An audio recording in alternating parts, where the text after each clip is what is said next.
Yeah, so as I was saying, no woman can really speak in terms of how a man sees it, feels it, experiences it, or deals with it. And I'm really, really, really excited and humbled that you have agreed to come out of your comfort zone and represent, basically, because that is actually an initiation.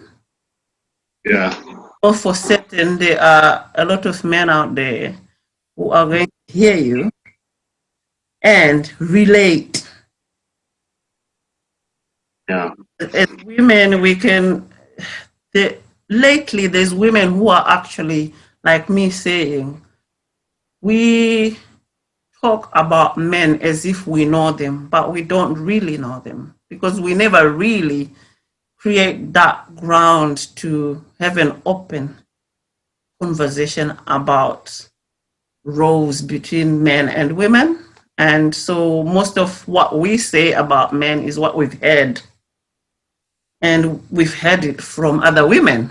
And I'm always mhm, thinking, how, why do we do that? yeah. But I believe, you know what they say, um, men and women, we're the same, but we're not the same. We don't think the same. Yeah, There's a, back in the days, there was this book, and I think there was a lot of truth, called Men Are From Venus, Women Are From Mars. I yeah, don't know if you ever read that book, and I think there's a lot of truth. We don't emotionally, um, logically, and everything. We don't think the same. We don't see things in the same aspect. yeah. I used to believe that we are all the same, and half the time I felt like I was banging my head on the wall when I said something and it didn't make as much sense to a man as it did to a woman. And I'd be thinking, but I said this the very same way.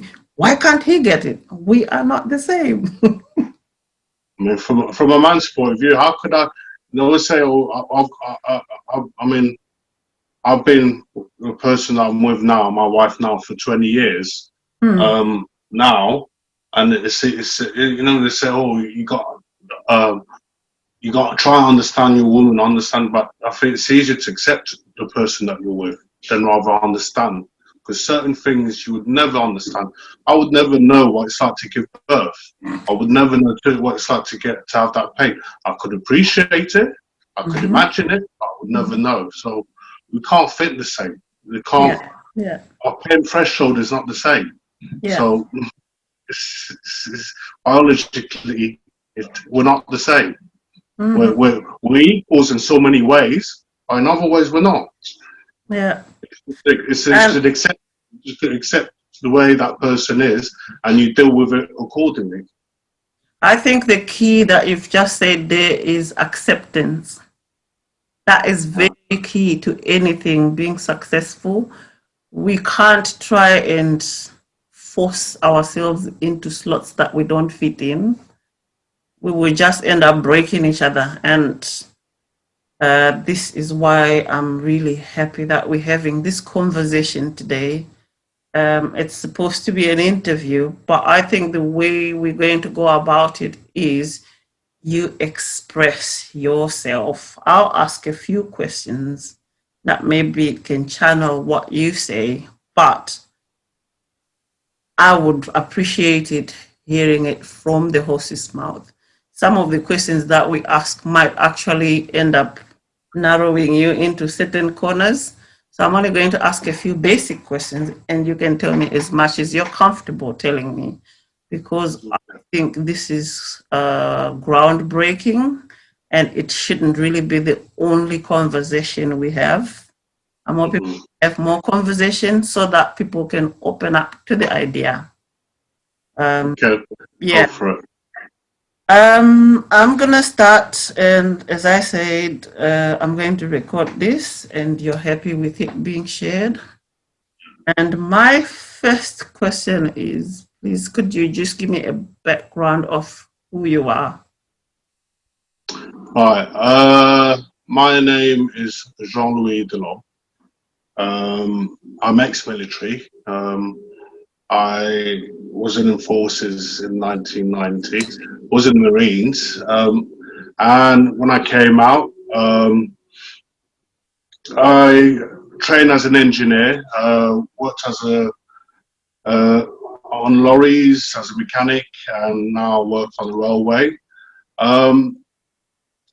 Couple of years ago, I had suffered with PTSD, mental health issues. I was severely overweight. I had type 2 diabetes, high cholesterol, and my life was going to pots. For I had serious mental issues. But I changed my life around. On top of my day job, I became a personal trainer last year. I'm doing a lot of work to do with the Samaritan and trying to give back to the community. And basically, all I'm trying to do now is trying to give back as a personal trainer, as a sideline, as a business, but the mental health side of it.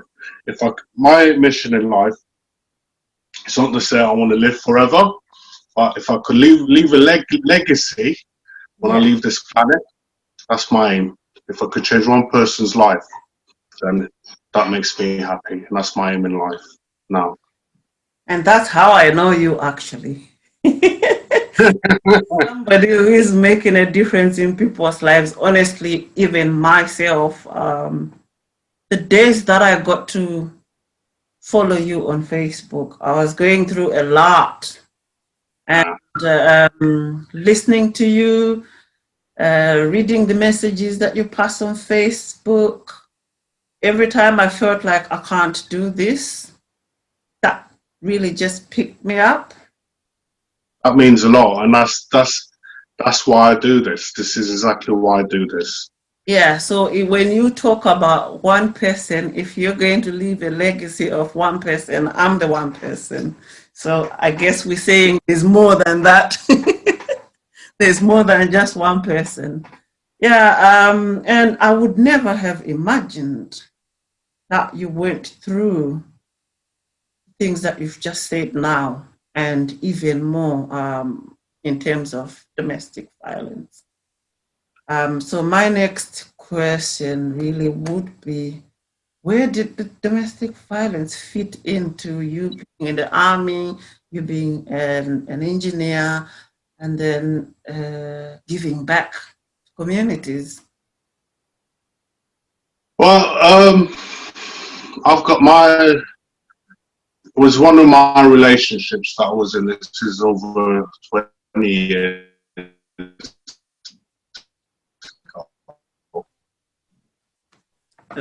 Breaking. This is I was in a relationship. I met someone, and like you do, you get on well, you fall in love. But sometimes this was a relationship that was a bit of it happened really, really fast. Okay. Didn't really got to get to know this person properly. You sort of followed your heart rather than your head in that situation. Yeah. And basically, by the time I really got to know this person, learned about a history, which I'm not justifying what she did, because no excuse when it comes to violence. There is no excuse. Yeah, you can't true. just justify it. And it's the case again. It goes back to try if you try to understand something, it doesn't work. Rather to accept it, it's easier, because then you see it easy. Like again, as a man, I'm an engineer. I'm a person. If I work with structure, if it's black and white, this is how it is. This goes there, that goes there, and you put it together, and it works. If I try to understand it, my brain doesn't work that way. Yeah. Now, this lady I was with, she was in a relate.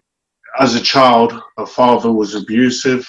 Her father used to abusive to her mother, violent and everything. So she grew up in that. Now, this person that I was with, when she wasn't drinking, but at the time I didn't know that, she was a beautiful soul, happy-go-lucky, and I fell for that. But then when I got to know that the other side of her, I was already too deep into the relationship. She had the alcohol, when she started drinking, she was like a different person, Jekyll and Hyde sort of scenario. I think this is probably the first time I've actually shared this story, and I've Wow. told anyone about this, because for men, I understand women go through uh, domestic violence. I understand that, and like I said, no, nothing justify violence, nothing to justify. But again, it's like I said, from a man's point of view, we come from a different perspective. Yeah. You would see my size, ex-military, was in the army. I could look after myself. I could handle myself. Mm. I would gladly, and have done, if I see a guy hitting a woman, I would gladly knock him out, because Yeah. it's wrong. I've been brought up old school that you do not hit a woman. I've been brought up, and I think it takes two type of men in this world. Some guys have got it in them to hit a woman, Mm-hmm. and some guys I just can't. And this person knew that I couldn't, and she used it against me. And then That's, to go around when it got physical, with blood getting drawn out, I got knifed, I got bottled, um, but I didn't retaliate, because it's the way I've been brought up. Now to go and tell my mates that works in the railway, or I did my missus or wife or whatever, just beat me up. It's a stigma. It's a shame. It's really yeah. shameful, because all the guys go, well, what couldn't you should have just give her a slap. Well, how could you take that and everything? So it's a lot harder from a bloke's point of view to admit that a woman beat you up. That's basically it. It's just that stigma. I think a lot of us do not really understand about standards, about boundaries, and this morning I shared on my platform, my Facebook page, that domestic violence can happen to anyone, and it doesn't happen because you're weak. Sometimes it happens because there is people who take advantage of your standards, of your morals, of your values, basically. Like you're saying, that she knew you would never hit her back, and so she took advantage of that. So domestic violence does not necessarily happen because the victim is weak. Sometimes it's just about somebody taking advantage of your stance as a disciplined man, as a man who respects women, as a man who respects his strength, as a nurturing attribute rather than as a brutish attribute. And this is something that I've only learned recently in having conversations with people about domestic violence. You said something interesting. You said by the time you realized who this uh, woman was, you were already in too deep. When you think back now, do you still believe that there is such a thing as being in too deep to get out of a toxic situation? Or would you, if it was now, would you have handled it differently? Well, if I look back on, I wouldn't have got involved at all, because it was something I would stay away from it. But at the time, um, I I I ended up I, I ended up having a child with her, Right. so it's not something I could easily walk away from. And I had feelings for her, and that as well I couldn't walk away from. And I guess I felt, when you do love somebody, you feel, well, you know what, maybe my love is strong enough to change that person. And that's what I was trying to do, to take her out of the dark place that she's been in, what she's gone through, what she's happened. I always felt that I could change that person to be better. I could stick it out, but in a sense I couldn't. And then I think in case in life, you got to try. And I think that's a message for anybody that goes through domestic violence or anything. You got to give it your all. You got to give it your best. But then you got to realize it's not a failure to give up. is that you got to know your limitation. Sometimes you can take a horse to the well, but you can't make the horse drink. Definitely. Changes that can only happen from within. You could only want the change. If you want the change, it has to happen. You want to do it for yourself. You can't change a person when they're not ready. And I always felt that, you know, I'm going to change this woman for the better. I'll change things, but it never happened. But I stuck it out of love and out of commitment as well. But it came to a point, no, I can't do this anymore. I just can't do this, because, like I said, every time it was, when it came to the violent, it erupt, and the only way I could get out from not, and don't get me wrong, I'm no saint. There was many times I was that close to hitting her back, but I know if I hit her back, the situation would have been a lot worse. I would have got a lot more trouble. I would have hurt her a lot more than what she hurt me. And the only thing I kept doing is walking out. I kept walking out, run out the house so I wouldn't hurt her. And that's all I could do. There's like 2 incidents where she came after me with a knife. And because I do martial art, I remember self-defense, throwing her on the floor, but even grabbing hold of her that she wouldn't hurt herself, but to stop her from, she even caught me. So, yeah, stopped me. But I self-defense, and I let her go, put it on the floor, and I ran out of the house. There was another time she had me, had me against the door. She wouldn't let me go. And I remember turning around and me hitting the door, and my hand went through the door. And that's the only way then she stopped hitting me, and I had to run out the door. But there was kids around at the time, and it wasn't fair for them. It wasn't for life, and I was still young then. I was still in my 20s. And like I said, I just came out of the army, and there's many minutes I know for a fact as a man, I could have finished it. I could have ended I could have retaliated, and it would have been done. But I just do not have it in me to hit her. I couldn't do it. So I ended up taking the brunt, and when I took the brunt badly. And the thing is, what people don't realize from a man's point of view is that you got women's refuge, you got all these helps for women charities. There's nothing out there for men. And when a man talks about being hit by a woman, people tend to laugh at it. They joke about it. It's funny and everything. It's a different thing. So this is why it's harder for a man to come out and admit what they've gone through. So I'm hoping, by me coming out of the shell, out of the closet, like they say, that maybe it'll encourage other people, other guys, you know, maybe it might make a change to have help for men as well. This happens to men as well. It's not, in this day and age, it's not just women that happens to. This is my prayer that, you know, hearing it from the horse's mouth. As you know, we're having an event on the 31st about domestic violence from a different perspective than normal events happen. This is going to be all about individuals telling their own stories, their own ways, unedited, undiluted. And I think it's something that is really needed. And if I may say, maybe from, how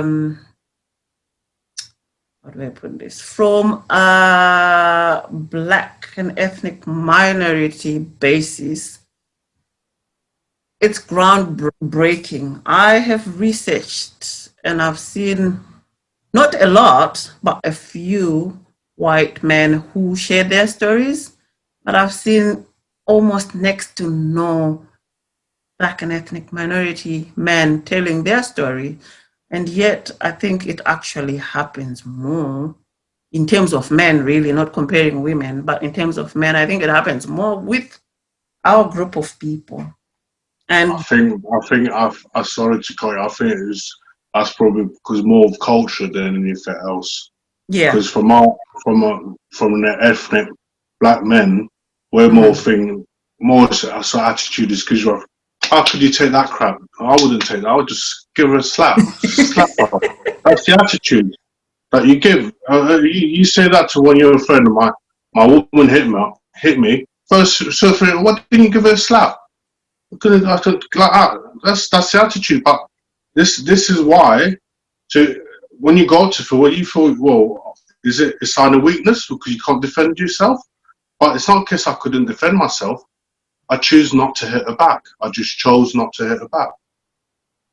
I had a few conversations with a few black men behind the scenes. They don't want to come out in the open as yet, but a few of them actually said to me that they join in, like when as friends, as men, you share that my woman is doing this. Maybe they see a mark or a scar and you say, oh, my wife did this to me, or my girlfriend did this to me.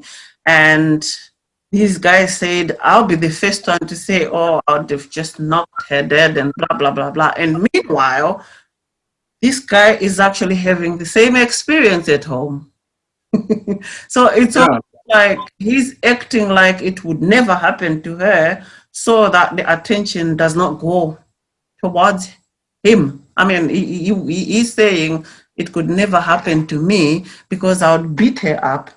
But he's saying that so that nobody would suspect that he's actually going through the same thing.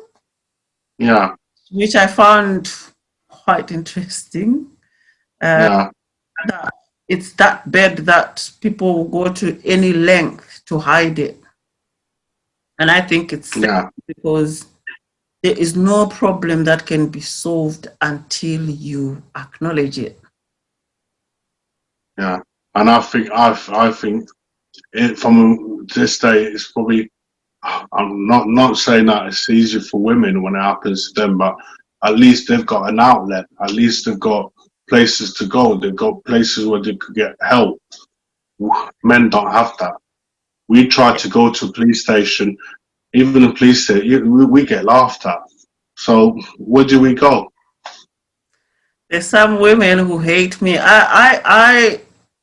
If there's anything I'm proud of as a person, is I'm able to be neutral. And I always when I talk about domestic violence, I always remember there's men involved as well. And I'm always also talking about something that I've noticed here with women in the diaspora that's from the African background, that they actually are here and taking advantage of the way the law works, knowing fully well that if I said a man is abusing me, I'm highly more likely to be believed than a man saying Farisai is abusing me. So if it was me and I beat you up, and then you say I've been beaten up, they laugh at you. And I can, in the next 5 minutes, go to the same policeman or to the same place where you reported and say, actually, he beat me up. They're highly likely going to believe me than believe you. And I think it's sad because people need to be neutral and evaluate situations individually, judge in terms of just women and just men. Yeah. I think it should be a situation where wrong is wrong. Yeah. It doesn't matter where. Doesn't matter who's doing it. Exactly. Wrong is wrong. Yeah.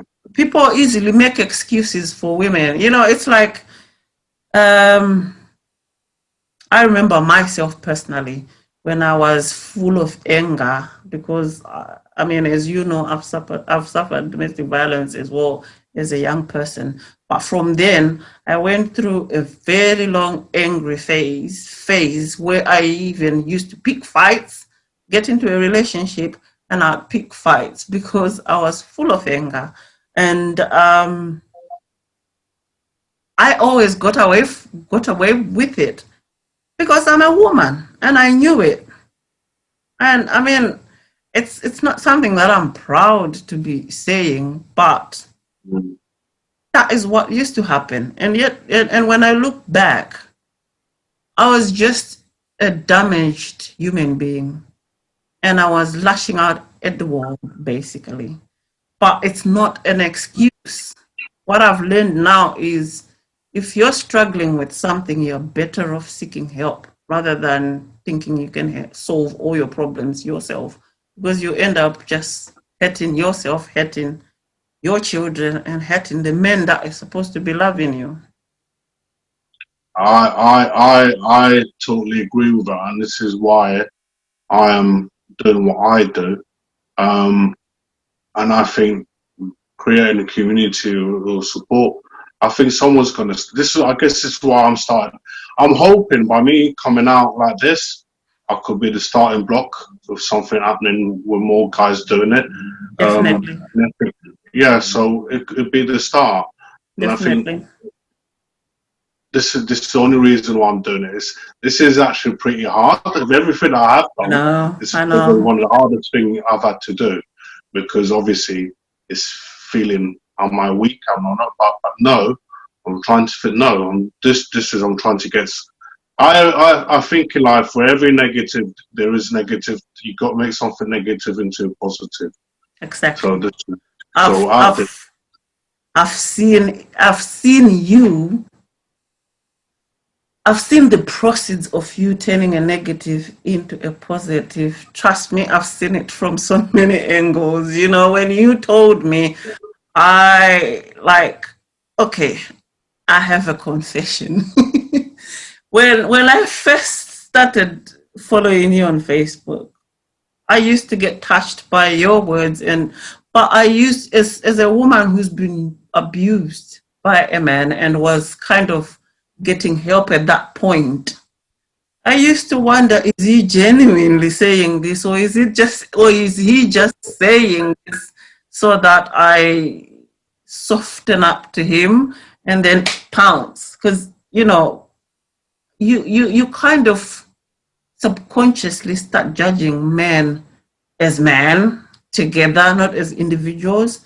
So the first few months, I used to hear all these nice things, and sometimes I'd say to myself, "I wish he was genuinely meaning this."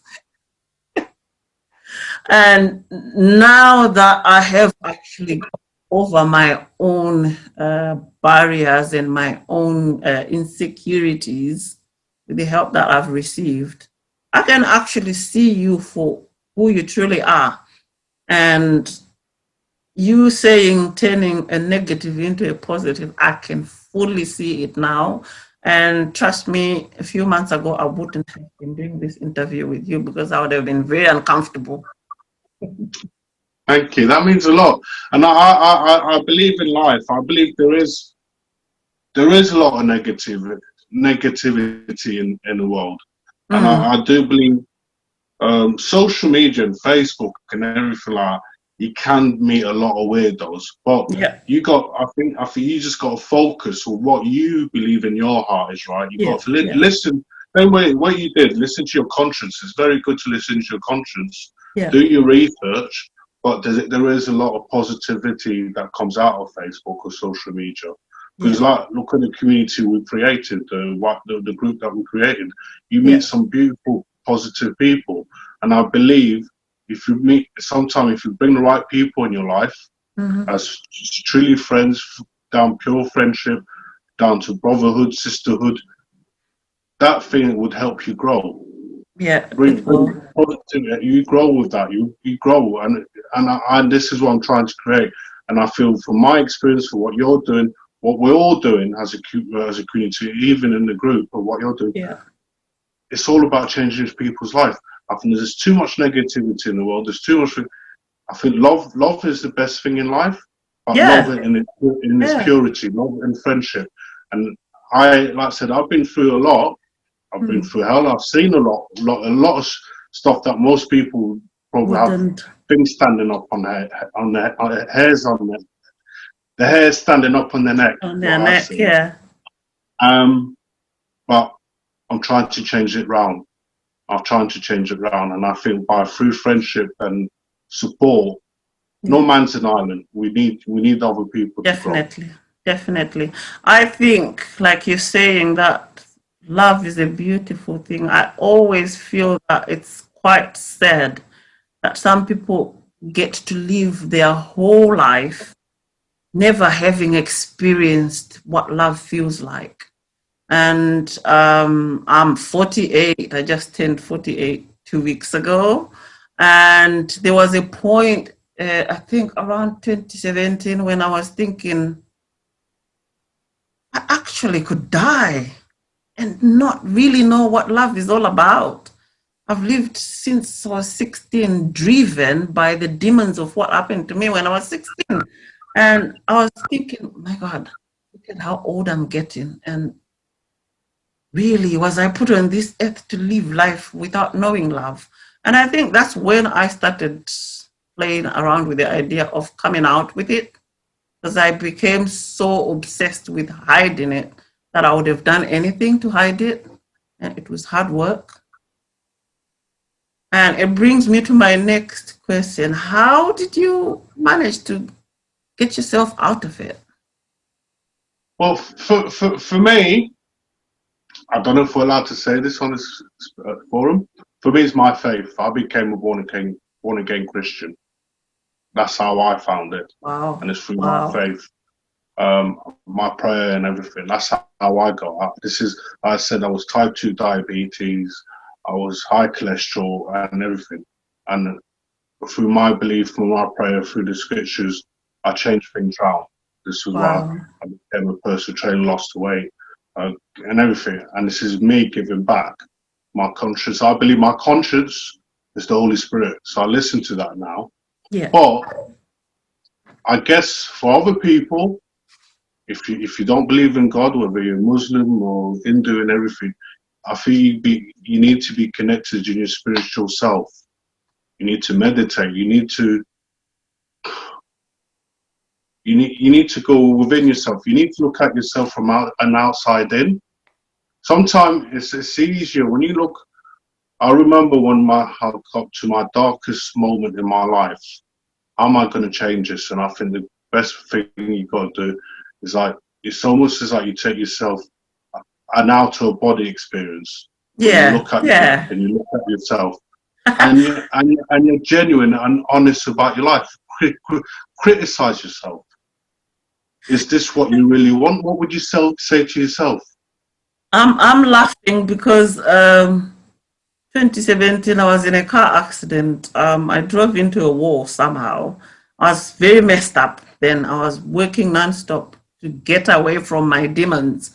And I was so tired that I drove into a wall. And I remember you saying you kind of come out of your bodily self and have this spiritual encounter. And when I was going into the wall, it must have been seconds really, but I saw a slideshow of my life. And like you're saying, question yourself. And I actually was saying to myself, so really, if I die today, who do I blame? Yeah. When I did survive, I had to start with me. If you remember, I was saying I was doubting you before when you were being kind to me and, saying the nice things to me. And I was thinking, is this guy real? The day it dawned on me that you actually are genuine, I said, God, why was I putting him in this box? Because he obviously doesn't fit in there. And I had this, you've just said conscience is your Holy Spirit. That's quite powerful to me because I thought my conscience were talking to me. But now that you've said it, that was God answering this question because I particularly asked him. And he was like, well, you were not ready. It wasn't really about him. It was about you. I was not ready to accept that any man can be a good man. This is how how down I had gone, that I actually believed no man was a good man, which is very strange because I have a son who is now a grown man, and I'm really grateful that I've got over that, because I'm sure that probably would have spiraled into how I look at him, which is it's a scary thought.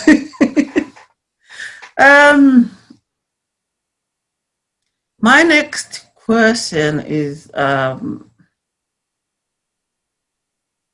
would you say the after effects of your experience with domestic violence has contributed more to you being the positive person that you are, or are you naturally just a positive person? I wouldn't say. I mean, like I said, I think in life when you go through stages. I mean, if I look at myself when I was in my 20s, before I joined the army, I was a jack the lad, always got into trouble, anything. But I guess I always knew right from wrong. There was a certain standard how I was brought up. I mean, but you go through experience. But I feel I've learned through life. Like I said, I guess every time you get knocked down, every time life pulls you down, there's obstacles that pulls you down. You have two choices. So you either go against the wall, defeat, let it get you down, and just wither away, just die, just think, or you fight back. Yeah. And you got to learn from your lessons. You will make mistakes. No one's perfect. No one's thing. But you got to learn from your own experience. And you know something I said yesterday. I put up a message about, if anybody that knows me, what am I most obsessed with? And someone said, "Oh yeah, I saw it." yeah, and someone said yourself. And initially, I actually thought, you know what, that's a bit offensive. But I said no. But at the end of the day, I think what I've learned of my experiences and everything I've gone through is that is learning your self-worth. Yeah. Right? Because before I used to hate myself, before I didn't used to like myself. Yeah. So, and before, when you don't like yourself, you don't hate yourself, you can't help anybody else. Yeah. You can't give what you don't have. You can't give love if you don't have love within you. I can't give you an apple if I haven't got an apple. Yeah. So all that love has got to be, you got to love yourself first. You got to know your self-worth. You got to know that you've come from the gutter, you've hit rock bottom, you've built yourself back up, and then you feel proud of yourself. Yeah. There's nothing wrong with you feeling proud of yourself. I got these to feel good about myself, but now because I've got where I am, then I said, well, you know what? Because I've got all this love, I've got all this thing, let me share it out. Let me give it out to other people. But it has to start from within.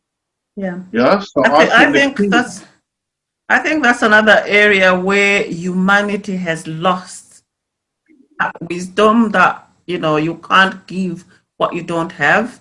And because people rarely reflect or retrospect, you don't actually get to realize that when you're lashing out, it's because that's what's within you.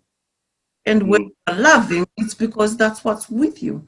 Last year I went through maybe more than half a year talking about self-love, and that comment that you talked about, saying you're obsessed with yourself. Some people started saying that, oh, you're self-obsessed and blah blah blah, and my response was I'm unapologetically being self-obsessed. I've lived more than half my life hating myself. Now that I know how to love myself, I'm going to put it out there because I want people to catch on to it. Yeah.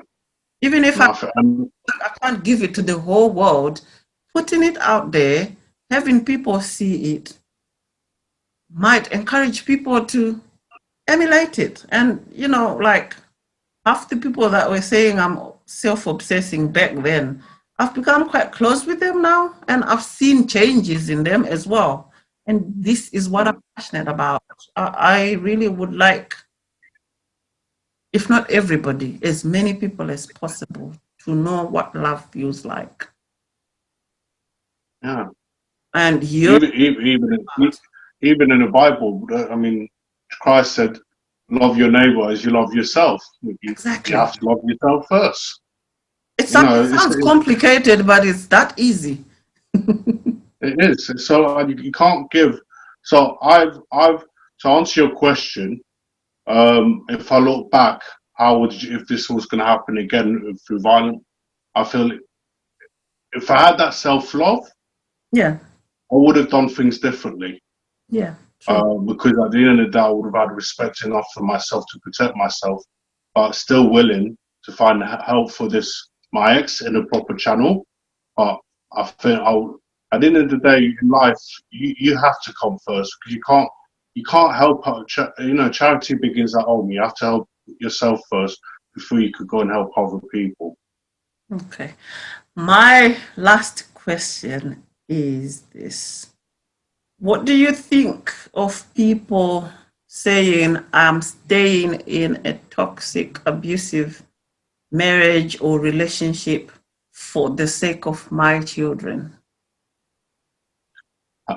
Again, that goes back to self-love, isn't it? Self-respect, because like I said, when I was in that relationship, it was children around us. Mm. I mean, you're not helping them when they're seeing that. Yeah. You're passing on the legacy. They're growing up with that. They think that's normal. You're not helping that. Okay. So I feel when you start loving yourself, knowing your self-respect, Mm. then I think a lot of. I mean, I'm assuming when you hear stories of domestic violence of women that happening to women is when they realize their self-worth. Yeah. This is when they find the strength to fight back. Yeah. Again, because it starts from within. Yeah. And at the end of the day, it starts from once they find out from within, they fight back, then they're doing it for their children as well. Yeah. So everything you do, whether you're smoking, giving up smoking, we all know what smoking does to us. We all know it kills us, but until you decide, you know, you're doing it for yourself, you can't do it for your kids, your mother, your sister, your wife, you got to do it for you. It all starts from within. And I think this is the message, what I'm trying to portray to everyone. And everything I do is to teach, show self-love. Everything else, that's your foundation. Then you can build on that. Amazing. And if you had one big message that you would want to leave to the men out there, what would it be? And one message to the women out there, what would it be? I think to men, you got to be honest and true to yourself and listen to your conscience. Yeah, it's like, you know, the conscience is being, listen to your conscience. If it's you, and you got to know right from wrong. Okay? Yeah. There's no shame in admitting that if you got standards and morals and you can't hit women, there's no shame in saying that a woman, you say you're a human being. And I think if we want to talk about equality, it's treating each other as human beings. Yeah. Treat other people as you want to treat yourself. Exactly. As you want them to treat you. Simple rules. You treat someone as you want them to treat you back. That's a simple rule from a man. And women, again, it's self-love, it's self-respect. No man has a right to put your hands on you. No man has a right. I've got a sister. Anybody touch my sister, then I would protect her. No one. I wouldn't do anything. Anybody that I care about that's female, I would defend them to the hill. Yeah. Right? And I would say to women out there that you got to know your self-worth, have self-love, and you're better than that. If a man will put their hand on you, if they do it once, they'll do it again. Just walk away. It's not worth it. Yeah, definitely. Just picking on what you've just said, if they do it once, they'll do it again. I had a lot of apologies, you know, like, oh, I don't know what came over me. Oh, I will never, ever, ever, ever do it again. And like you said before, you think you can help this person. And I didn't realize that sometimes helping a person means stepping back. And so I used to take the apologies and think, oh, maybe if I start talking this way, if I start walking this way, dressing this way, like cooking this way, and, that kind of thing, then maybe I'm helping him not to do it again, because at least he has promised not to do it again. And then no matter how hard you try, he would just do it again. And there was always an excuse.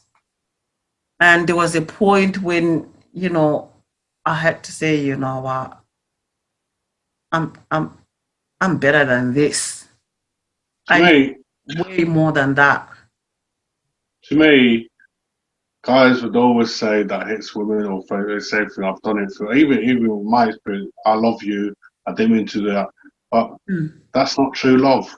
Yeah. True love, when you love something, you cherish it, you take care of it, you make sure that it doesn't get harmed, you make sure nobody hurts it. So how could you hurt somebody, physically hurt somebody, and say you love them? That's not love. That is just not love. The day I decided to leave a toxic relationship, I gave an example. I said, you know how you love your car? Have you ever driven it into the wall and then said to it, I'm so sorry, I don't know what came over me. I'm never going to drive you into the wall again. Have you ever done that? You fuel it, you service it, you clean it, you wash it, you're nurturing something you love. Why then is it you easily abuse me and then say, oh, I don't know what came over me? Abusing me breaks me the same way driving your car into a wall would break your car, and you don't do it because you don't want your car broken, and yet you claim to love me and still do things that break me. How does that add up? The thing is, a lot of it, I think a lot of people, and this is where a lot of people that are violent, and I think they're the one that needs the help. Yeah, they need the help. But as a victim, is learning not to become a victim. Again, it goes back to loving yourself. It's like learning to finding that strength to have enough self-worth. And then once you're strong enough, then just pray that they get the help that they need.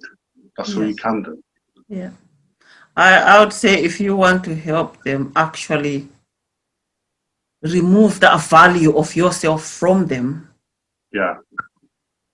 And if they actually know what value is, they'll sort themselves out. If they don't, they're lost. Your value is worth a way lot more for somebody who appreciates it than you placing it where it's going to be abused. Yeah. Yeah. Thank you so much for taking this time, for coming out of your comfort zone. I think I'll thank you on behalf of all men out there. When they see you, when they listen to you, even if they never come to you and actually own up and said, you hit the nail there. I've had conversations with men who are going through this. I know they are going to appreciate you clearing the air, especially in terms of people stopping this belief that a man taking abuse is a weakness. To me, it's actually a strength that's being abused. Thank you, and I appreciate that. And hopefully, this is only the beginning of setting this platform of, safe conversations that help people move forward. All right. Thank you. Thank you very much. Have a good evening. You too, and keep up the good work. Oh, thank you. You too. Take care.